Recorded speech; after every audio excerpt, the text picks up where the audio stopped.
अगर आपने सोच विचार में समय निकाल दिया तो ये है कि मौका फिर हाथ से निकल जाए। फिर स्वप्न में बाबा दर्शन देंगे और कहेंगे कि मैं तो तेरे पास आया था और तू मेरा अभी भोग लगा रहा है। उस समय जब मांगने आया था तो तूने मुझे। भजन मंत्र शक्ति, एक प्रार्थना भगवान से। आप सभी श्याम भक्तों को जय श्री श्याम। श्याम भक्तों कैसे हैं आप सभी? उम्मीद करते अच्छे ही होंगे। श्याम भक्तों, बाबा श्याम के चमत्कार एक सच्ची घटना के साथ मैं आज आपको बताने वाला हूं कि बाबा श्याम हमारे साथ चमत्कार किस प्रकार से करते हैं।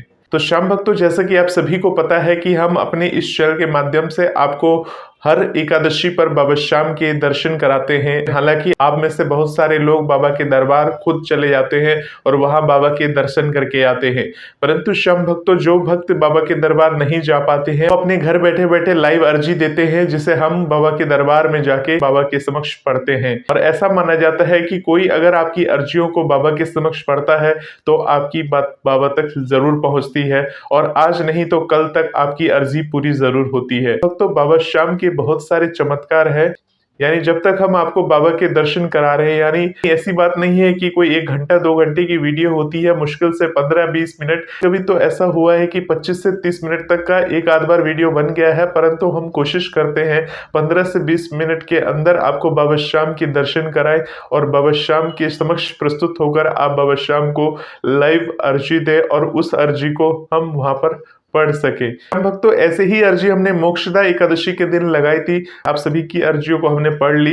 पढ़ने के बाद जब हम वापस लौट रहे थे तो लौटने के साथ हमारे साथ एक चमत्कार क्या हुआ कि जैसे कि हम श्याम भक्तों, जैसे आप सभी को हमने मंदिर में दर्शन करा दिए और दर्शन कराने के बाद वापस लौट रहे थे, तो लौटते समय क्या हुआ कि हम एक जगह रुके किसी काम से, हमें कुछ मार्केट से कुछ लेना था, तो उस जगह हम रुके और वहां हम रुकने के साथ ही हमारे पास एक व्यक्ति आता है। व्यक्ति आकर मुझे कहता है कि मुझे भूख लगी है, मुझे कुछ खिला दीजिए। हालांकि हमारी कोशिश ये रहती है कि हम एकादशी से एक दिन पहले या एकादशी वाले दिन, अगर ज्यादा भीड़ नहीं है, उस दिन आप सभी को बाबा के दर्शन करा दे, परंतु इस तरह की घटना जो होती है वो कभी कभी होती है, कोई कोई एकादशी पर ही होती है, जो इस बार घटी। तो वो व्यक्ति आकर सीधा ये कहता है मुझे कुछ खाना है, मुझे भूख लगी है, जबकि वहां पर ऐसे बहुत सारे लोग खड़े थे, उनमें से वो किसी के पास भी नहीं गया और सीधा हमारे पास आकर ही बोलता है कि मुझे भूख लगी है, मुझे पैसा नहीं चाहिए, मुझे कुछ खिला दीजिए। अब हम सोच में पड़ गए कि हम बाजार में खड़े हैं और बाजार में क्या है, ट्रैफिक कुछ ज्यादा है और जहां हम खड़े थे वहां पर कहीं गाड़ी वगैरह खड़ी करने की जगह नहीं थी। अब जब उसने ऐसा बात बोला तो हमने उससे पूछा कि क्या खाना है, तो उसने ये कहा कि कुछ भी खिला दीजिए। तो वहाँ आसपास खाने पीने की कुछ चीजें थी, समोसे कचौड़ी वगैरह थी, समोसे और कचौड़ी वगैरह की दुकानें आसपास में थी। हमने कहा कि चलो तुम्हें कचौड़ी खिलाते हैं, परंतु उसने सीधी एक ही बात कही कि मुझे 30 रुपए की रोटी खिला दीजिए। उसने सीधा एक ही बात बोला कि मुझे रोटी खानी है। रोटी वहां पर आसपास कोई ऐसी दुकान हमने नहीं देखी थी कि वहां आसपास में हो, क्योंकि आसपास में ज्यादातर कचौड़ी और समोसे वाले की दुकान वहां पर ज्यादातर थी। परंतु उसने खुद कहा कि यहाँ पास में ही एक रोटी की दुकान है, वहां से मुझे रोटी दे दीजिए। इस तरह से हमने कहा ठीक है। अब वहां पर हमने वहीं गाड़ी खड़ी करी और गाड़ी खड़ी करने के साथ उसके साथ जाने लगे। अब वो आगे आगे, मैं पीछे पीछे। तो जैसे ही हम उसको लेकर वहां पहुंचे रोटी वाले की दुकान के पास, तो दुकानदार देखकर स्तंभ रह गया। मतलब आप जानते हैं कि क्यों हैरान रह गया वो दुकानदार? वो मुझे भी देख रहा है और उसे भी देख रहा था। ये देख रहा था कि सामने उसके कपड़े कैसे हैं, किस तरह के हैं, और वो अचानक से आ गया और वो कुछ खाना चाहता है और हमने उसको बोला कि इसको खाना खाना है, उसको खाना खिलाओ अंदर बिठा के। तो डायरेक्ट वो दुकान वाला कहता है हमारे यहाँ तो सिर्फ पैकिंग होती है, हम अंदर नहीं बिठा सकते हैं, सिर्फ पैकिंग करके दे सकते हैं। वो सामने से खुद ही कहता है कि ठीक है, मैं बाहर ही बैठ के खा लूंगा। श्याम भक्त तो आप यकीन नहीं करेंगे, हमने पर्स खोला तो हमारे पर्स में सिर्फ 50 का नोट पड़ा हुआ था। आप विश्वास नहीं करेंगे, जो पैसा था पैसा हम रखना भूल गए थे। हालांकि भगवान के लिए हमने प्रसाद के रूप में फल पहले ही ले लिया था और पर्स जो था, पर्स हमने खोल के चेक नहीं किया था। और पर्स जब हमने खोला तो पर्स में सिर्फ 50 रुपए का नोट था, जिसमें 30 रुपए की रोटी थी जो उसे हमें खिलानी थी, और उसने खुद आकर ये चीज बोला। तो श्याम भक्तों, अब इस बात को क्या कहेंगे? और 6 रोटी 30 रुपए की, यानी कि सब्जी नहीं आएगी। हमने उससे पूछा कि इसमें सब्जी आएगी, तो उसने बोला नहीं सब्जी तो नहीं आएगी। फिर वो सामने से बोलता है कि नहीं मुझे सब्जी की जरूरत नहीं है, मैं दही के साथ खा लूंगा। मैंने उससे बोला कि दही के लिए भी तो पैसे की जरूरत होगी। फिर हमने खुद दुकानदार से बोलकर उसे सब्जी दिलवाई और सब्जी और रोटी के साथ जब उसने खाया, उसके चेहरे पे एक अलग ही स्माइल थी। हम भक्तों, आप इस घटना को क्या कहना चाहेंगे?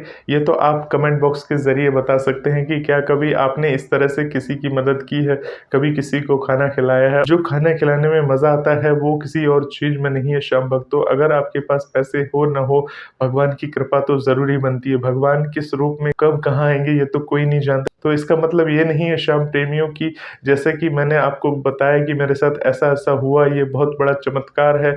चमत्कार ऐसा नहीं है कि मुझे कुछ खजाना मिल गया हो या कुछ वैसा हो। ये एक तरह का अपने आप में अद्भुत बात है जिसे हम एक चमत्कार से कम नहीं समझते, क्योंकि इतने सारे लोगों के बीच में छोड़कर वो आपके पास आता है। अगर आप खाटू धाम जाते हो और अगर आपके साथ इस तरह से कुछ भी होता है कि जैसे कोई आपके पास आया हो, कोई खाने का डिमांड करता है, कुछ कहता है, तो आपकी वो आंखें होनी चाहिए, आपको पहचान में होनी चाहिए कि वास्तव में वो भूखा है या नहीं है। क्योंकि इस तरह से क्या होता है, लोग आस्था से भी खेलते हैं। हालांकि मैं तो भरे मार्केट में था, भरे मार्केट में उसने पूछा खाटू धाम में तो आपको इस तरह से बहुत सारे लोग मिलेंगे, परंतु एक चीज ध्यान रखिएगा, अगर कोई खाना मांग रहा है या रोटी मांग रहा है तो रोटी और खाना देने के लिए कभी किसी को मना नहीं करना चाहिए, अगर आप सामर्थ्यवान है तो। बस ये ध्यान रखिएगा किसी को रुपए पैसे ना दिलाएं। कभी कभी कोई होता है ना जो मांगने वाली बंजारे के रूप में मुझे सिर्फ 1 किलो आटा दिला दो, इस तरह से भी कई सारी जो लेडीज होती हैं वो आती हैं कभी कभी कि 1 किलो आटा दिला दो या 2 किलो आटा दिला दो। श्याम भक्तों, आपको बता दें कि ये आटा जो इकट्ठा करती हैं, ये सब इकट्ठा कर करके उस आटे को वापस जाके दुकान में सेल कर दिया जाता है और दुकानदार उस आटे को खरीद लेता है। तो इन बातों को भी ध्यान रखिए। तो आप किसी को अगर खाना देते हैं यानी खाना खिलाते हैं तो वो खाना तो आपके समक्ष ही खाएगा। तो श्याम भक्तों, इस तरह से आप मदद करें लोगों की।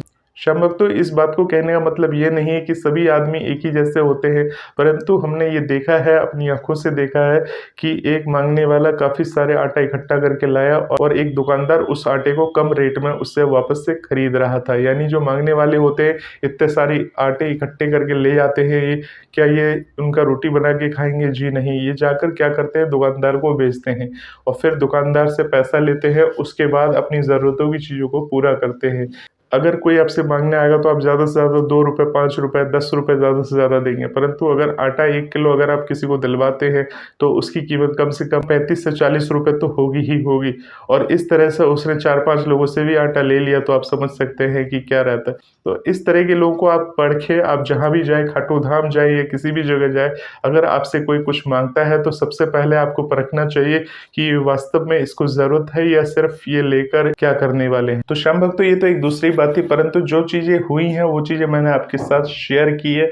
अगर आप जितने सामर्थ्यवान हो और जैसे आपके साथ हो जाए किसी की सेवा, तो उस सेवा को हमेशा आप सभी को कर लेनी चाहिए। हम भक्तों, आप सभी को बता दूं कि खाटू धाम में भी इस तरह की काफी सारे लोग आपके समक्ष आएंगे, तो आपको सावधानी बरतनी चाहिए, देखना चाहिए किसको वास्तव में जरूरत है, किसको वास्तव में जरूरत नहीं है। क्योंकि हम बाबा के दर्शन करने आए हैं और बाबा के दर्शन करने के साथ साथ अपनी सुरक्षा अपने हाथ होती है, तो सब कुछ ध्यान में रखना है। और देखिए, कुछ एक आध कुछ हम अगर देवी देते तो हमारा कुछ घटता नहीं है। यह है कि अगर बाबा के दरबार में अगर आपने कुछ दान दक्षिणा किए है, बाबा श्याम की कृपा से वो आपको किस रूप में रिटर्न होगा ये तो कहा ही नहीं जा सकता।